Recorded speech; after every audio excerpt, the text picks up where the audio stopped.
The Soviet Union was a surprisingly advanced society.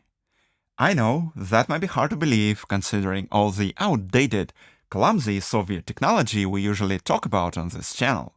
But many of the political ideas that shaped the country were remarkably progressive.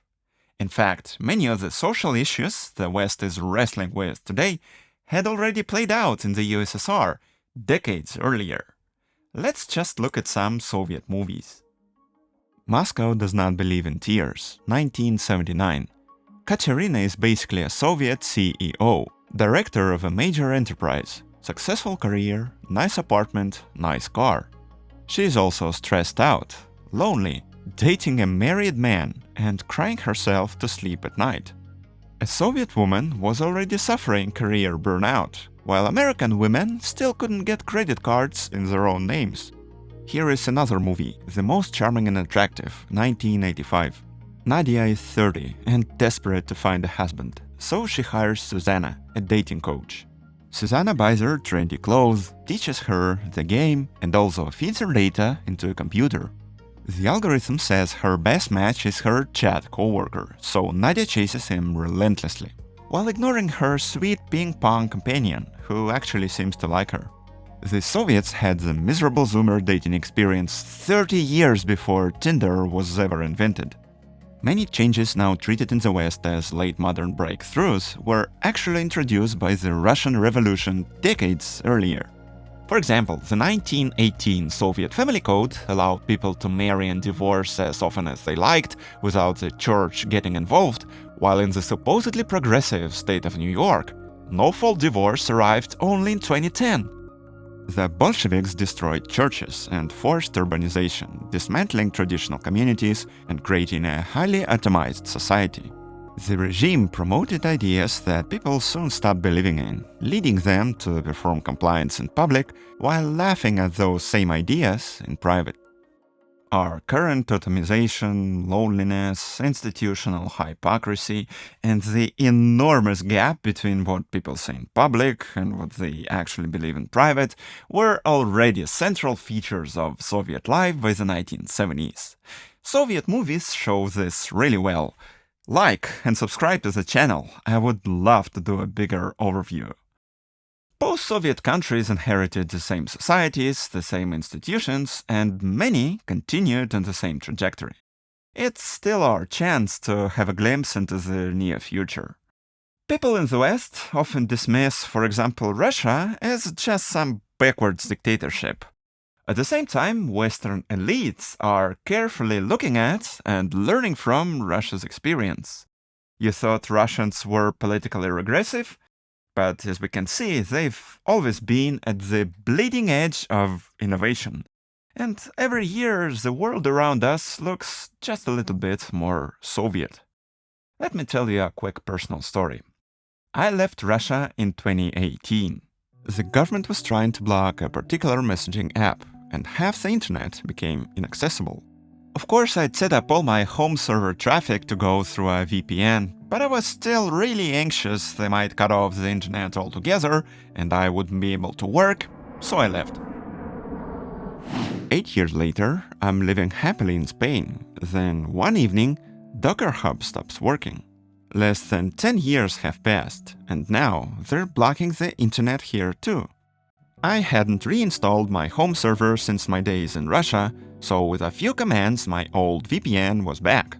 But what if in a few more years they start blocking VPNs here too, and this place becomes like Russia, where even the most advanced VPNs are detected and blocked very quickly, and the outside internet nowadays is barely accessible.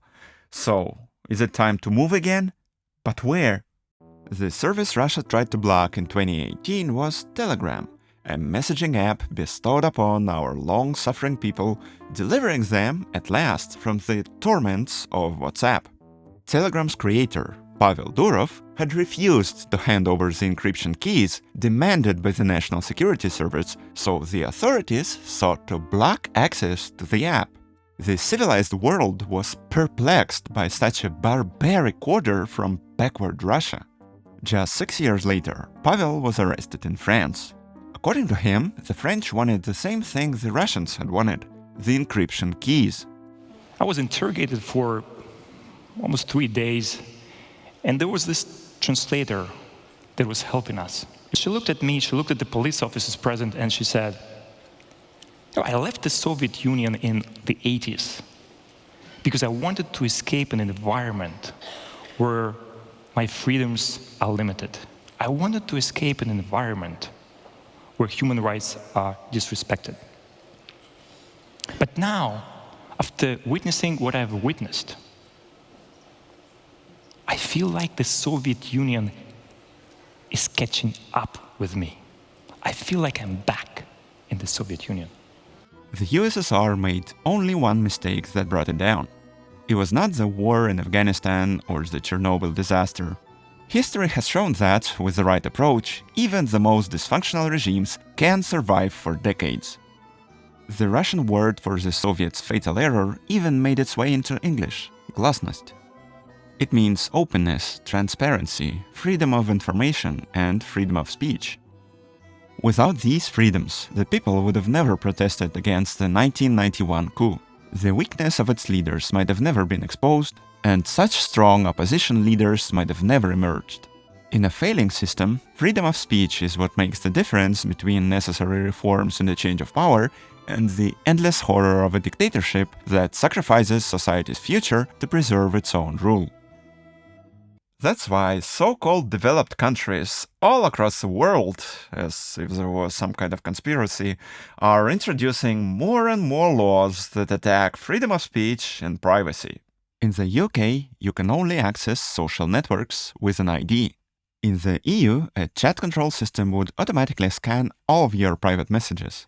In the US, officials pressured platforms to downrank certain opinions in ongoing political debates. Even in Australia, they make content creators liable for comments that users leave on their pages. They all have learned from the Soviets' mistake. There must be no privacy, no freedom of speech, and no debate.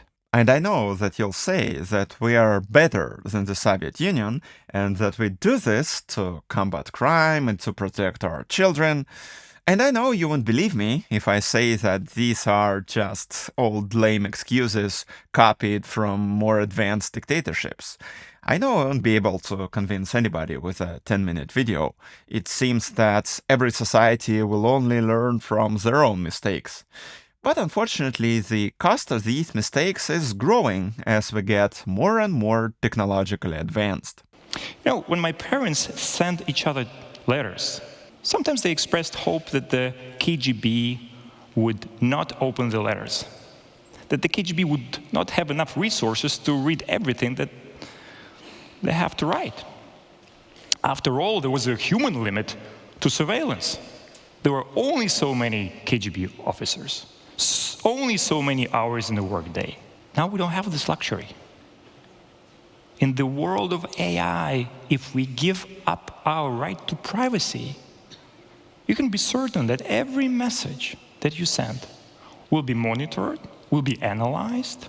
The future can become much darker and more dystopian than the Soviet Union of the 80s. But there still is one big difference with the Soviet Union.